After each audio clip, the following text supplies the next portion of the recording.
தமிழக வெற்றி கழகம் ஆரம்பிக்கிறேன்னு சொன்ன உடனே கட்சி பேர் அறிவித்து இது எல்லாமே முறைப்படாத அறிவித்த உடனே என்ன ஆகுதுன்னா சில ஏரியாக்கள் சில இதில் வெளிநாட்டு உரிமைகளில் ஏற்கனவே பேசப்பட்ட தொகையிலிருந்து குறைச்சிட்றாங்க.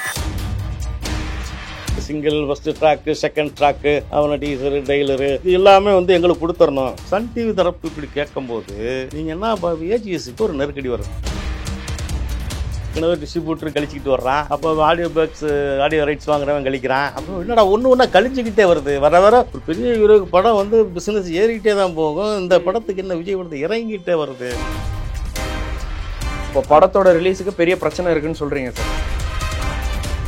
நீங்கள் லியோவே பார்த்தீங்கன்னா படம் அது ஆக்சுவலாக ஃப்ளாப்பு தான். அதை சப்பக்கட்டு கட்டினாங்க. விஜய் படம் தோல்வினா தோல்வின்னு சொல்லிட்டு போட்டியாடா. விஜய் படம் தோல்வி தான் இந்திய சினிமாவே அழிஞ்சிருமாண்டா. கள்ளக்கார சாவுக்கு சொல்ல வர்ற அப்படின்னா உன்னுடைய கள்ளத்தனம் என்னன்றது அவங்களுக்கு அரசாங்க தரப்புக்கு தெரியாமலா இருக்கும்.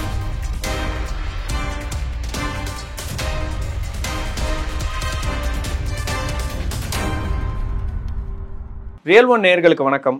இன்றைய சிறப்பு நேர்காணலில் நம்முடன் இணைந்திருப்பவர் மூத்த பத்திரிகையாளர் திரு பரமேஸ்வரன் அவர்கள். வணக்கம் சார். வணக்கம். எப்படி இருக்கீங்க? நல்லா இருக்கேன் தம்பி. கோட் படத்தினுடைய ஒரு சின்ன அப்டேட் விட்டுருந்தாங்க. இந்த மாதிரி அந்த படத்தோடைய சேட்டலைட் ரைட்ஸ் ஜி டிவி வாங்கிட்டதா ஒரு அப்டேட் விட்டுருந்தாங்க. பொதுவாக விஜய் படங்களுக்கு பார்த்தீங்கன்னா சார், நடிகர் விஜய் அவர்கள் படங்கள் பார்த்தீங்கன்னா சன் தான் இருக்கும். எந்த சேட்டலைட் வேணாலும் சன் டிவி தான் வாங்கினதா படம் அனௌன்ஸ்மெண்ட்டுக்கு ஒரு 2 நாளுக்கு அப்புறம் வந்துடும். ஆனால் இந்த வாட்டி சன் டிவி வரலையே, எதனால சார்? விஜய்க்கு அவர் பிப்ரவரி மாதம் கட்சி அறிவிக்க போகிறதா அறிவிச்ச உடனே, கட்சி பேரை சொல்லி அறிவிச்ச உடனே என்ன ஆச்சுன்னா சில ஏரியாக்களில் கர்நாடகத்தில், கேரளாவில் அந்த மாதிரி ஏரியாக்களில் விநியோகஸ்தர்கள் என்ன பண்ணிட்டாங்க, ஏற்கனவே பேசின அந்த தொகையை விட கம்மி பண்ணிட்டாங்க, பாதிக்கு பாதி. ஓகே, அந்த அமௌண்ட்டை கொடுக்க முடியாது அப்படின்னு சொல்லி ஏஜிஎஸ்க்கு அப்பயே ஒரு நெருக்கடி ஆரம்பிச்சது. ஸ்டார்டிங்லேயே ஆரம்பிச்சாங்க. ஓகே, அரசியல் கட்சி ஆரம்பிச்ச உடனே அதனால நீங்க ஷூட்டிங்லாம் போயாச்சுல. ஆமா, ஷூட்டிங் போய் ஒரு 3 மாசம் கழிச்சு தானே பிசினஸ் ஆரம்பிப்பாங்க. ஆமா ஆமா, அதான் சொல்றேன். கர்நாடக மாநிலம், கேரளாவில், ஆந்திராவில் இது போக வெளிநாட்டு உரிமைகள், அந்த உரிமைகள் எப்போ இல்லையா, அந்த உரிமைகளில் ஏற்கனவே ஒரு அமௌண்ட், ஒரு பெரிய தொகை பேசிடுவாங்க. ஓகே, பொதுவாக இந்த மாதிரி படங்கள், விஜய் மாதிரி பெரிய ஹீரோக்கள் படம், ரஜினி படங்கள்னா முக்கால்வாசி அவங்களுடைய பட்ஜெட்டில் பாதி முதல்ல வந்துடும் தம்பி. ஓகே ஓகே, இப்போ ஒரு 300 கோடி 400 கோடி பட்ஜெட் அப்படின்னா உங்களுக்கு இந்த சேட்டலைட் ரைட்ஸில் ஆரம்பித்து ஓடிடியில் இருந்து அதற்கு பிறகு விநியோக உரிமையிலிருந்து எல்லாமே ஆடியோ பேக்ஸ் வரைக்கும், ஆடியோ ரைட்ஸ் வரைக்கும் வாங்கிடுவாங்க. கிட்டத்தட்ட பாதிக்கு மேலே வாங்கிடுவாங்க. ஓகே, பாதிக்கு மேலே கன்ஃபார்ம் பண்ணிடுவாங்க. ஓகே, அந்த கொஞ்சம் கொஞ்சமாக வரும். அங்கே வர படம் எடுப்பாங்க. அது ஒரு சினிமா உலகத்தில் பல சூட்சுமங்கள் இருக்கு இல்லையா, அதில் ஒரு சூட்சமம், அப்படி இந்த மாதிரி ஒரு சூட்சமம். அது பெரிய ஹீரோக்களுக்கு மட்டும்தான் அது சாத்தியமாகும். மற்ற எல்லா தயாரிப்பாளருக்கும், எல்லா ஹீரோக்களுக்கும் சாத்தியமாகுதுன்னு அது ஒரு விஷயம் விட்டுருங்க. அப்போது நீங்கள் தமிழக வெற்றி கழகம் ஆரம்பிக்கிறேன்னு சொன்ன உடனே கட்சி பேர் அறிவித்து இது எல்லாமே முறைப்படாத அறிவித்த உடனே என்ன ஆகுதுன்னா சில ஏரியாக்கள் சில இதில் வெளிநாட்டு உரிமைகளில் ஏற்கனவே பேசப்பட்ட தொகையிலிருந்து குறைச்சிட்றாங்க. ஓ, ஓகே, குறைச்சி நீ கொடுக்க முடியாது. ஏன்னு கேட்டிங்கன்னா, நீங்கள் முதல்ல சினிமாவில் விஜய் தொடர்ந்து நடிச்சுக்கிட்டு இருப்பார். ஓகே, ஆமாம். அப்போ நீங்கள் ஒரு படம் வசூலில் ஏற்ற இறக்கின ஆளான கூட எதிர்பார்த்த கலெக்ஷன் வரல, இல்லை நஷ்டம் ஆயிடுச்சு, படம் ஃப்ளாப் ஆயிடுச்சு அப்படின்னா கூட அடுத்த படத்தில் சரி கட்டிக்கலாம் அப்படின்னு ஒரு நம்பிக்கை இருக்கும். ஆமாம் ஆமாம், சரிங்களா? ஆமாம் ஆமாம். இப்போ அதுக்கடுத்து இவர் அரசியல் கட்சி சொன்ன உடனே இனிமேல் இப்போ எதை நம்பி அவங்க பல கோடிகளை முதலீடு பண்ண முடியும்? ஆமாம். ஏன்னா இவர் அடுத்து நடிப்பாரா நடிக்க மாட்டாரான்னு தெரியாது. இப்போ 69 படம்னு சொல்கிறாங்க. ஆமாம், கடைசி படம் அதுதான். ஆமாம், அது கன்ஃபார்ம் ஆகலை இன்னமும். அது நடிக்கிறான்னு தெரியல. ஓகே, அது 2000 இப்போ கோர்ட்டுக்கு பிறகு அது முடிவாகும்னு நினைக்கிறாங்க. அது ஒரு விஷயம். அதை ஒரு விஜயினுடைய முடிவு, அவருடைய சினிமா நிலைப்பாடு எப்படி அது இருட்டு போகுது. எதுன்னு சொன்னா, இப்போ நீங்கள் இப்போ விநியோகஸ்தர் ஏன் கம்மி பண்ணுறான்? அப்போ இவர் அரசியல் போட்டால் நம்ம அடுத்து கம்மி, வேற எதுவும் பேலன்ஸ் பண்ண முடியாதுல்ல, ரெக்கவர் பண்ண முடியாது ரூபாய். ஆனால் பொதுவாக விஜய் படம்னு பார்த்தீங்கன்னா எல்லாமே சக்ஸஸ் ரேஷியோல தானே சார் இருக்கு, கலெக்ஷனும் சரி. ஆமாம், கலெக்ஷன் இருக்கும் தம்பி. அதெல்லாம் நம்ம அதான் சொல்கிறான். ஒருவேளை எதுவுமே கர்ணன் தப்புனா இம்மி பசங்கன்னா தலையில் இடி விழுகிறதான சினிமா. ஆமாம் ஆமாம் ஆமாம், சொல்ல முடியாது. ஓகே, நீங்கள் லியோவே பார்த்தீங்கன்னா படம் அது ஆக்சுவலாக ஃப்ளாப்பு தான். அதை சப்பக்கட்டு கட்டினாங்க. ஓகே. ஏன்னா ஃப்ளாப்புன்னு சொன்னால் என்னமோ பெரிய இந்திய சினிமாவுக்கு பேரழிவு நடந்துற போகிற மாதிரி. ஓகே. அது படமும் வந்து மிக மோசமான படம். அது படம்லாம் பெரிய அளவில் அது படமாகவே கிடையாது. ஆனா கலெக்ஷன் 500-600 கோடின்னாங்க. வேற வழி இல்லை தம்பி, அதுல சொல்லிட்டு ஆகணும். ஓகே. அதனால நீங்க அது ஏன் ஒரு நல்ல படம் இல்லைன்னா படம் தோல்வி படம் தானே தம்பி. படத்தை வந்து டாரா கிழிச்சான் எல்லா பேரும். ஆமா. யாராவது குறை வச்சு குறை வஞ்சனே இல்லாம அடிச்சு வச்சு செஞ்சாங்க இந்த படத்தை. எதிர்பார்ப்பு இருந்தது. படமா பார்த்தா கூட அது படமா கிடையாது. ஓகே. ஆனால் அது படம் வந்து அது தோல்வி. அது ஏன் தெரில, அதுக்கு வந்து 400 கோடி ஆயிடுச்சு, 500 கோடி வசூல் ஆயிடுச்சு. அதுக்கு ஏன் வந்து அவ்வளவு முட்டு கொடுத்துக்கிட்டு இந்த படம் ஏன் அதை விஜய் படம் தோல்வினா தோல்வின்னு சொல்லிட்டு போண்டியானா? விஜய் படம் தோல்வினா இந்திய சினிமாவே அழிஞ்சிருமா என்ன? அது ஒரு வகையான கண்கட்டு வித்தை தான் சினிமாக்குள்ள. ஓகே. ஏன்னா அதை வச்சு போட்ட அந்த படத்தை தயாரிச்ச அவர் லலித் குமார். அவரு என்ன லலித் குமார்ன்றவர் யாருன்றது எல்லாருக்குமே தெரியும் சினிமாக்குள்ள. ஆமா. விஜயனுடைய ஆளினால் அவர் தான். ஓகே. ஆமா. இன்னும் சொல்ல போனா விஜயனுடைய முதலீடுகள் எல்லாமே கவனிக்கிறவர் அவர் தான். மாஸ்டர்லயும் அவர் தான். எல்லாமே அவருடைய விஜயனுடைய பணம் தான் இவர் மூலியமா உள்ள சுத்தம். அது ஒரு ட்ரிக்கு. அது அவங்க தொழில் தர்மம். அது ப்ரொஃபஷனல் எத்திக்ஸ் இல்லை. இப்போ அவருக்கு அடுத்தடுத்து நீங்க போகும்போது எங்கேயாவது லேக் ஆயிடுவார்ல. அதனால வந்து நட்டமில்ல லாபம் சொல்லிக்கிட்டு ஒரு அந்த நேரத்தில் ஒரு உடுக்கடிச்சுக்கிட்டு இருந்த ஒரு குரூப்பு உடுக்கடிச்சாங்க, வில்லு பாட்டு பண்ணாங்க, டிசைனா விஜய்க்கும் இந்த லியோவுக்கும் முட்டு கொடுத்துக்கிட்டு இருந்தாங்க. அது ஒரு கதை. இதுக்கு இப்போ நம்ம வந்து கோர்ட்டுக்கு வந்துடுவோம். என்ன கோர்ட்டுக்கு வந்து சில விஷயங்களை வந்து டிஸ்ட்ரிபியூட் ஏற்கனவே கொடுத்ததை கொடுக்க முடியாதுன்னு சொல்லி ஒரு நெருக்கடி அப்போ வந்துச்சு. அப்போயே வந்துருச்சு. இப்போ அப்படி தான் இருக்கு. ஏற்கனவே பேசின தொகையை கொடுக்க முடியாதுன்னு ஏஜிஎஸ் குரூப்கிட்ட சொல்லியாச்சு. படம் தயாரிக்கிறது அவங்க தானே. ஆனால் அதுக்கு பிறகு போடிக்கிட்டு இருந்துச்சு. அதன் பிறகு படம் ஷூட்டிங் போச்சு. இது வந்து பார்த்தீங்கன்னா இந்த இதில் வந்து சிஜி ஒர்க்கு, விஎஃப்எக்ஸு, அந்த இதுன்ட்டு கடுமையான வேலை இருக்குது போலுக்கு படத்தில். ஏன்னா 2 வருஷத்தில் வர்றாரு அப்படின்னால ரொம்ப அக்யூரேட்டாக பண்ணணும், நல்ல பெர்ஃபெக்ஷனாக பண்ணணும் அப்படின்றதுல வெங்கட் பிரபு தெளிவாக இருக்காரு. அதற்கு உண்டான பின்புல வேலைகள் வந்து வேலைகளுக்காக கடுமையான பட்ஜெட்டை ஒதுக்கியிருக்காங்க. அது முழுக்க வந்து அமெரிக்காவில் தான் அந்த ஸ்டுடியோஸில் தான் நடக்குது. ஓகே. ஓகே. எல்லாமே அங்கே தான், மேக்ஸிமம் அங்கே தான். லாஸ் ஏஞ்சல்ஸில் நடக்கிற, லாஸ் ஏஞ்சல்ஸில் பெரிய மெகா ஸ்டார்கள் படங்கள் நடக்கிற, ஹாலிவுட் படங்கள் நடக்கிற ஸ்டுடியோக்குள்ள தான் அதனுடைய பின் தயாரிப்பு பணிகள்லாம் நடந்துகிட்டு இருக்கு. அதுக்கு பெரிய தொகை போயிருக்கு. ஆமாம். படத்தினுடைய பட்ஜெட்டில் கிட்டத்தட்ட அதுலேயே வந்து ஒரு 30% நம்ம அதுக்கே செலவாயிருக்குன்னு சொல்கிறாங்க.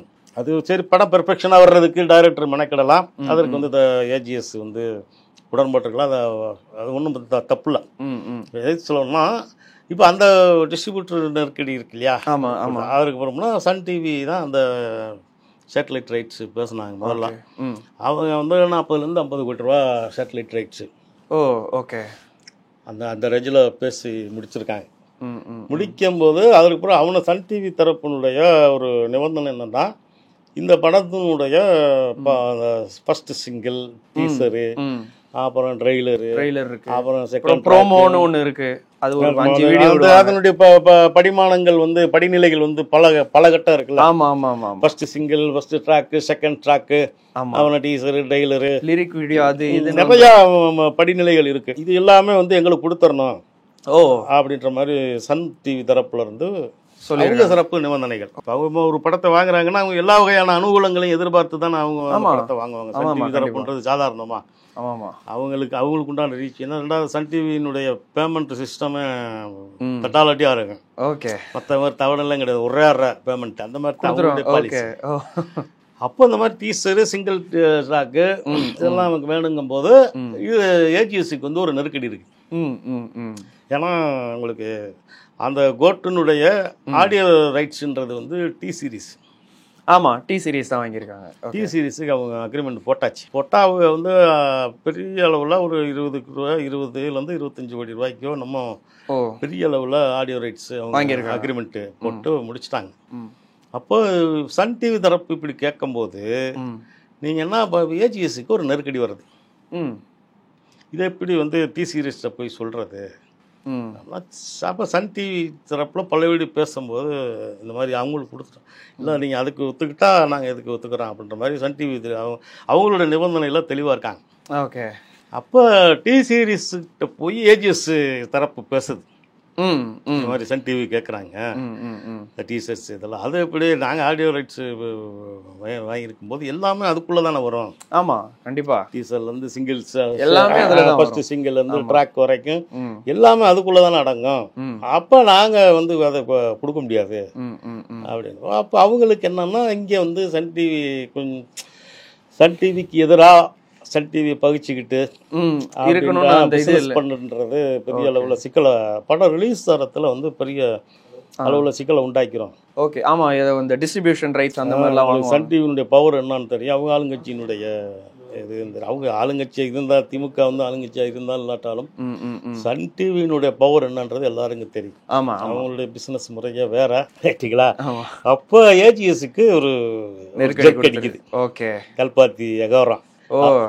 கல்பாத்தி சகோதரர் ஒரு அகோரம் தான் மூத்தவர். அகோரம். ஆமாம் ஆமாம். அப்போ என்னன்னா அந்த டி சீரீஸ்ட வந்து பேசி பார்க்கும்போது அவங்க ஒத்துக்கிறல. சரி, ஒத்துக்கிட்டாலும் அதுக்கு பிறகு என்ன பண்ணுறான் அவன் வந்து ஒரு அதில் வந்து வேணா நாங்கள் ஒரு 8-9 கோடி ரூபாய் கழிச்சிக்கிட்டு வேணா தர்றான்.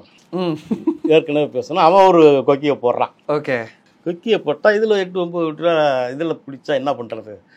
அப்போ ஏற்கனவே டிஸ்ட்ரிபியூட்டர் கழிச்சிக்கிட்டு வர்றான். அப்போ ஆடியோ ரைட்ஸ் வாங்குறவன் கழிக்கிறான். அப்போ என்னடா ஒன்று கழிச்சுக்கிட்டே வருது. வர ஒரு பெரிய ஹீரோக்கு படம் வந்து பிஸ்னஸ் ஏறிக்கிட்டே தான் போகும். இந்த படத்துக்கு என்ன விஜய் படத்தை இறங்கிட்டே வருது அப்படின்னு அவருக்கு தயாரிப்பாளருக்கு ஒரு மனசுக்குள்ள வரும் இல்லையா. சரி ரைட்டு தோதுப்பட்டு வராதுன்னு தான் அதற்கு பிறகுதான் ஜி டிவி வந்துட்டாங்க. ஓகே, தரப்பு தான் ஏஜிஎஸ் தரப்பு தான் பேசுனா அவங்களே அந்த 4 மொழி தமிழ், தெலுங்கு, ஹிந்தி, கன்னடா எல்லாம் சேர்த்து 5 மொழி. ஆமாம் ஆமாம். அவங்க வந்து சன் டிவி பேசுனதை விட ஒரு எக்ஸ்ட்ரா ஒரு 20 கோடி ரூபா வச்சு அவங்க பேசி இந்த டி சீரீஸுக்கும் தொந்தரவு பண்ணாமல் ஓகே அவங்க ஓகே மொத்தமாக இப்போ ஜி டிவிக்கு போயிடுச்சு. இப்போ அதில் வந்து ஒரு 70 கோடி ரூபாய் 75 கோடி ரூபாயோ வந்து பிஸ்னஸ் ஆகிருக்கிறதா சொல்கிறாங்க.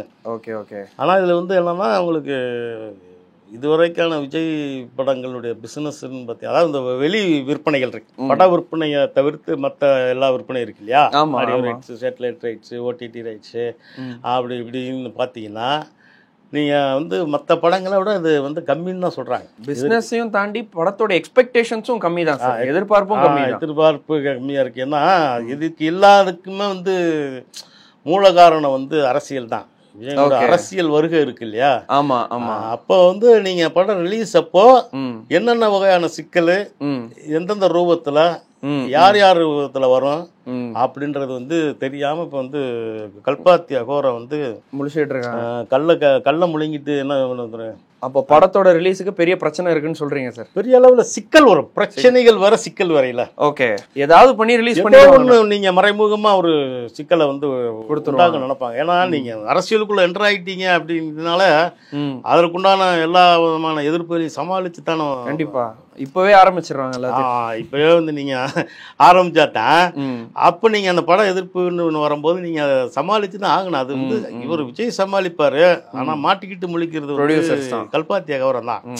அதனால வந்து இப்ப கோர்ட்டுக்கு வந்து நிலைமை இப்படி இருக்கு. இதான் கோர்ட்டினுடைய நிலைமை. ரிலீஸ் டயத்துல பெரிய அளவுல பூதாகரமா சில ரைட்டு போட்டும் பார்த்துக்கலாம் அப்படின்ற ஒரு மனநிலைக்கு வந்தாலும் ஆச்சரியம் இல்லை. ஏன்னா சில விஷயங்களை ஓவரா எதிர்த்தோம்னா அதுவே வந்து ஓவரா வந்து பொங்கி அவருக்கு ஆதரவாயிடக்கூடாதுன்னு சில அரசியல் கணக்குகளுங்கும் போது அப்படி கூட போடுவாங்கல்ல. ஆமா ஆமா ஆமா. சன் குரூப்புக்குள்ள சிக்கிட்டோம்னா ஆமா அடுத்து சுத்தல்ல விட்டுருவாங்க நம்மளா. சரிங்களா, நீங்க அந்த பேனருக்குள்ள மாட்டிக்கிட்டீங்கன்னா நீங்க இங்க அரசியல் கட்சி ஆரம்பிக்கிறன்றத சொல்றதுக்கு தாமதமாகும். அதனால அவங்க ரெண்டாவது ஒருவேளை வந்து சன் குரூப்பே வந்து விஜய் வந்து அரசியல் ஆரம்பிக்க போறாருன்ற ஒரு ஸ்மெல் பண்ணியிருந்தாங்கன்னு வைங்க. அவங்களும் பின்னாடி ரைட் இதுக்கு இவரை வச்சு நம்ம ஏன் எடுத்துக்க தெரியணும், நம்ம ஏன் பூஸ்டப் பண்ணணும், அந்த மாதிரி ஒரு இது இருக்குல்ல, சிக்கல் இருக்குல்ல, இடியாப்பு சிக்கல் இருக்கு இல்லையா. இது ரெண்டு தரப்புக்கு இருக்கு. சன் டிவி தரப்புக்கும் உண்டு, விஜய்க்கும் உண்டு.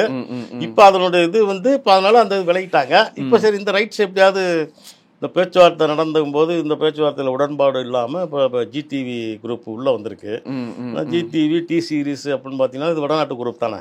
ஆமாம் ஆமாம். அப்படிங்கும்போது ரிலீஸ் நேரங்களில் வந்து என்ன வேணாலும் நடக்கலாம். பூதாகரமாக இல்லாட்டா கூட முடிந்த அளவுக்கு தொந்தரவு பண்ணுவோம் அப்படின்னு கொஞ்சம் முடிஞ்ச போட்டு பார்ப்போம். முடிந்த அளவுக்கு தொந்தரவு அதனால அது ரிலீஸ் டயத்தில் செப்டம்பர் விநாயகர் சதுர்த்தி எப்போ ரிலீஸ், செப்டம்பர் 5ஆம் தேதி. விநாயகர் சதுர்த்தி இன்னைக்கு ரிலீஸ்ன்ற மாதிரி அறிவிச்சிருக்கிறாங்க. இப்போ நான் ஜூன் முடிய போகுது இல்லையா, ஜூலை ஆகஸ்ட் இன்னும் 2 மாசம் இருக்கு.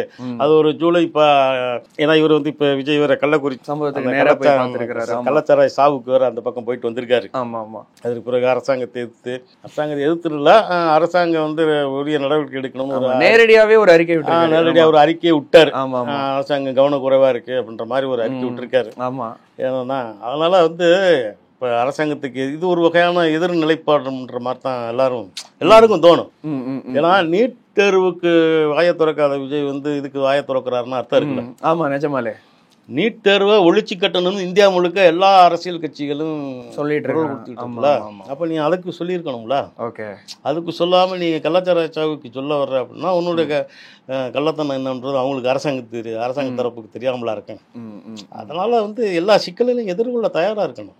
தயாரா இருந்தா கோட்டு, இல்லைன்னா கோட்டுக்கு வேட்டு வைக்கிறதுக்கு எல்லா வேலையும் நடக்கும். மிக்க நன்றி சார். பொறுத்திருந்தா பார்க்கணும் என்ன நடக்க போகுது இந்த படத்துக்கு. ரியல் ஒன் சார்பாக மிக்க நன்றி சார். மிக்க நன்றி தம்பி.